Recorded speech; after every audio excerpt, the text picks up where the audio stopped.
ക്ഷേമ പെൻഷനിൽ നിന്ന് പണം തട്ടിയ സംഭവത്തിൽ കൂടുതൽ ജീവനക്കാർക്കെതിരെ നടപടി. 373 ജീവനക്കാർക്കെതിരെയാണ് ആരോഗ്യവകുപ്പ് നടപടിയെടുത്തത്. ജീവനക്കാർക്കെതിരെ വകുപ്പ് തല നടപടി ഉണ്ടാകുമെന്നാണ് വിവരം. ക്ഷേമ പെൻഷനിൽ നിന്ന് കൈയിട്ട് വാരിയവരിൽ നിന്ന് 18% പലിശയോടെ പണം തിരിച്ചുപിടിക്കുമെന്നും ഉത്തരവുണ്ട്. ക്ഷേമ പെൻഷൻ തട്ടിപ്പ് സംഭവത്തിൽ കൂടുതൽ ജീവനക്കാർക്കെതിരെ സർക്കാർ നടപടി സ്വീകരിക്കുകയാണ്. പെൻഷൻ തട്ടിപ്പ് നടത്തിയ 373 ജീവനക്കാർക്കെതിരെ നടപടിയെടുത്തിരിക്കുകയാണ് ആരോഗ്യവകുപ്പ്. അനധികൃതമായി കൈപ്പറ്റിയ പണം 18% പലിശയോടെ തിരിച്ചുപിടിക്കും. കൂടാതെ ജീവനക്കാർക്കെതിരെ വകുപ്പ് തല നടപടിയും ഉണ്ടാകും. തട്ടിപ്പ് നടത്തിയവരുടെ പട്ടികയിൽ അറ്റൻഡർമാരും ക്ലർക്കും നഴ്സിംഗ് അസിസ്റ്റന്റുമാരും ഉൾപ്പെട്ടിട്ടുണ്ട്. അനർഹമായി ക്ഷേമ പെൻഷൻ വാങ്ങിയ സർക്കാർ ജീവനക്കാർക്കെതിരെ കർശന നടപടിയെന്ന് മുഖ്യമന്ത്രി കഴിഞ്ഞ ദിവസം വ്യക്തമാക്കിയിരുന്നു.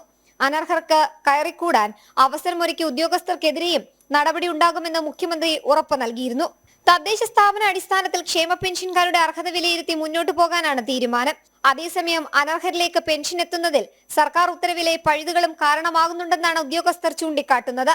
ഇടതുപക്ഷ ജീവനക്കാർക്കെതിരെയടക്കം പെൻഷൻ തട്ടിപ്പിൽ നടപടിയെടുക്കുന്നില്ല എന്ന വിമർശനം ശക്തമാകുന്നതിനിടെയാണ് ആരോഗ്യവകുപ്പിലെ ജീവനക്കാർക്കെതിരെയുള്ള സർക്കാർ നടപടി. ജനം.